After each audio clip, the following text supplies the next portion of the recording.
Good evening. President Trump has announced that he is going to veto the current stimulus bill unless it includes a $2,000 direct payment to Americans. Nancy Pelosi appears to agree. Over in Texas, the governor is moving to put Austin's police force under state control. Now, over in Georgia, the signature verification audit for the 2020 election is wrapping up, and we can expect the results any day now.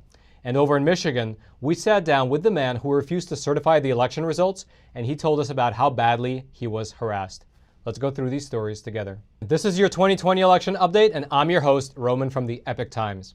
Now let's start today's discussion by going over the relief package. Yesterday, President Trump announced that he will veto the pandemic stimulus bill unless it includes a $2,000 direct payment to Americans. In taking the action, President Trump said that Congress found plenty of money for foreign countries, lobbyists, and special interests while sending the bare minimum to the American people who need it. So what he's referring to here are things like hundreds of millions of dollars being tagged for the Egyptian military, for Cambodia, for Burma, for Ukraine, as well as for gender programs in Pakistan, and so on and so on and so on. There's so much of it. We actually discussed it in yesterday's episode, and if you want to go through it, I'll throw the link here in the top right corner for you to check out. Now, President Trump asked Congress to update the bill and increase the ridiculously low payment of $600 to $2,000 per person, or $4,000 per couple. And surprisingly, at a time when Democrats and Republicans can't seem to agree on anything, Nancy Pelosi actually responded by saying that, at last, the president has agreed to $2,000. Democrats are ready to bring this to the floor this week by unanimous consent. Let's do it. Okay, so it looks like, barring any unforeseen developments, there will be bigger $2,000 checks being distributed in the near future. Right, there's been a bit of a development since the in-studio filming of that portion. First of all, President Trump has vetoed the defense bill, the $732 billion defense bill. Now, this is actually separate from the spending bill we're discussing, but since it involves the finances, I thought I would bring it up here. So basically, there were two main reasons he decided to veto it. The first one is that the bill failed to remove Section 230. Section 230 is, of course, the provision that allows companies like this, like YouTube, to be treated as platforms rather than as publishers. However, President Trump says that they engage in so much censorship that they are basically publishers and they should not be treated like platforms. However, that was not included in the bill. And then the second reason that he vetoed it is because it went directly against his foreign policy positions, specifically in regards to having American troops in Afghanistan, South Korea, and Germany. President Trump said that this provision was unconstitutional because Article 2 of the Constitution makes him the commander-in-chief of all the armed forces. And therefore, he said that, quote, the decision regarding how many troops to deploy and where to deploy them rests solely with him. So he vetoed it. However, Mitch McConnell said that he will be able to override the veto in the Senate because there was enough overwhelming bipartisan support for this bill. The next step will be for it to be voted on in the House to see whether they can override the veto in the House and then the Senate.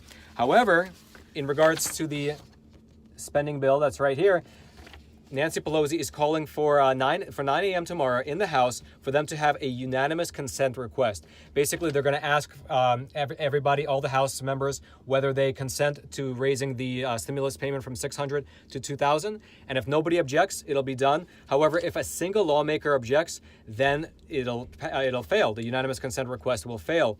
And so we'll see how that turns out. Now, I wanted to show you this article from Bloomberg. So basically, Bloomberg News right here, they quote House Minority Leader Kevin McCarthy as saying that Nancy Pelosi's measure will fail. Basically, she will not be able to raise it from $600 to $2,000.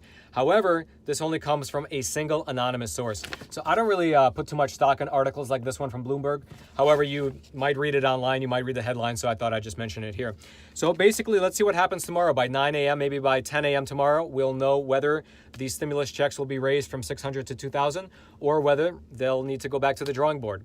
Okay, otherwise, Roman in the studio, back to you. Now, I want to take a quick moment and speak about this point a little bit dialectically, because just like everybody else, I'll gladly put another $2,000 in my own pocket. But here's a question. Is it right for the government to send money to people like this? Because first of all, we're already $27 trillion in debt. And second of all, this money that's going to be printed by the Federal Reserve is not free. Nothing is free. It's going to be paid in some way, shape, or form by our children, either in the form of inflation or through even higher taxation. And like I said, I'll gladly take the $2,000 just like everybody else.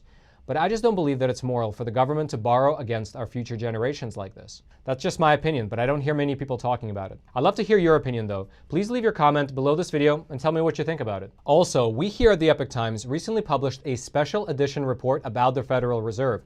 We talked about what it is, how it came into existence, how it works, and so on and so on.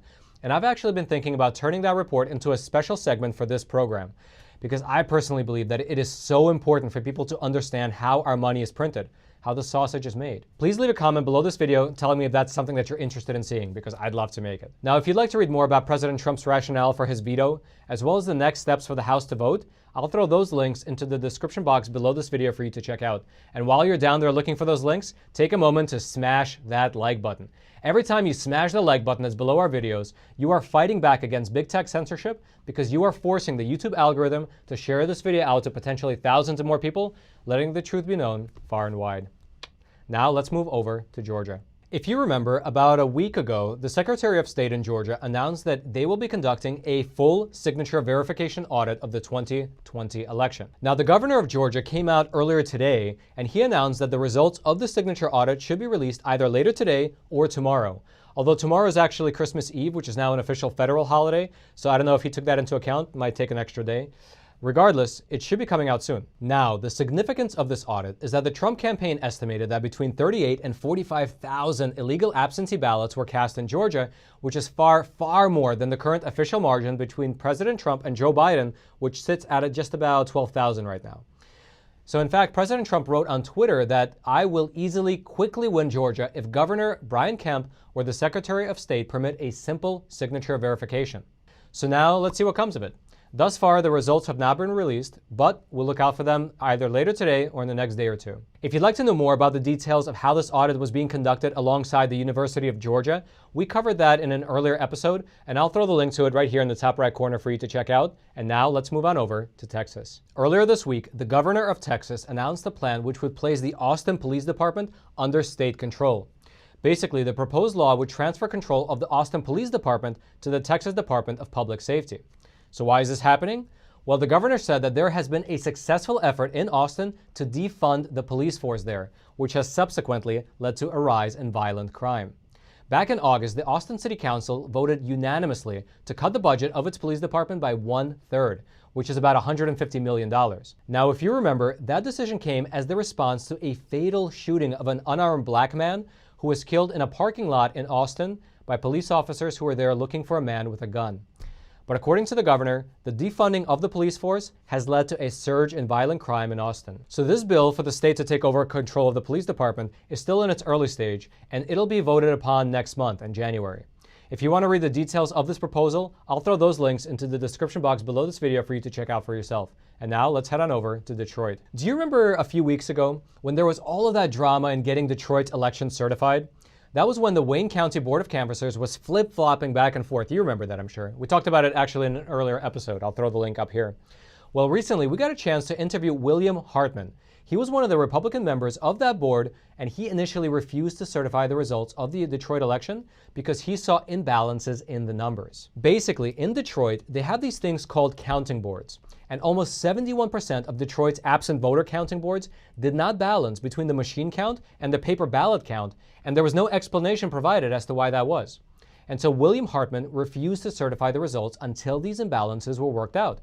And do you know what happened after he made that decision? Well, he told us that after he voted to not certify the results, when he was leaving the board meeting, he said that it was like mission impossible. Police officers advised him to not go home, and instead they escorted him with just the clothing on his back to a friend's house for safety. For a full week, he did not dare to go outside. Police were stationed at different locations just to make sure that nothing happened to him. Furthermore, he was tarred and feathered by local officials, such as by a local reverend, who's also the head of the local NCAA chapter, who said, "You have extracted a black city out of a county and said the only ones that are at fault is the city of Detroit, where 80% of the people who reside here are African Americans. Shame on you." Another example was a vice president at Wayne State University who said, "The stain of racism that you have just covered yourself in is going to follow you throughout history." Then the news media showed up in front of his house, filmed the location, and showed his home address, his personal home address, to the entire city. Then his personal website was doxxed, and he received over 1,500 hate emails. It got so bad that when he needed to get some clothing as well as a computer from his home, he had to arrange some local police officers to have an unmarked van as well as a couple of police cruisers to go to his house and pick up the stuff for him. He didn't even dare to go there himself. Can you imagine this? A man named William Hartman, he saw discrepancies with the voting numbers in a certain county. He says, I can't certify these numbers until we have an investigation and see why they don't line up. And then he is harassed so badly, including being called a racist on the city stage, that he eventually changed his mind and certified the results. I guess that's just the state of our republic in 2020, unfortunately. If you'd like to read his full interview and hear his whole story for yourself, I'll throw that link into the description box below this video for you to check out for yourself. Lastly, with Christmas and New Year's right around the corner, if you're still looking for a gift for your friends and family, then I would highly recommend the Epic Times. Right now, we're offering a gift package, which includes this 2-part book series, How the Specter of Communism is Ruling Our World. I've read it myself, and it is awesome. It's a step-by-step explanation of how this ideology has infiltrated every facet of America's society. It also includes a giant poster called the FISA Abuse Infographic Timeline, which explains step-by-step how the FBI misled the FISA court in order to spy on Carter Page and, by extension, the Trump campaign. And it also includes weekly home delivery of the Epic Times newspaper directly to their doorstep, as well as a subscription to the online edition. It's an awesome gift that any patriot would love. I'll throw that link in the description box below this video so you can get it for them ahead of the holidays. In closing, if you haven't already, smash that like button for the YouTube algorithm, subscribe to this channel if you want to get honest news content delivered directly to your YouTube feed, and until next time, I'm your host, Roman from the Epic Times. Stay informed and stay free.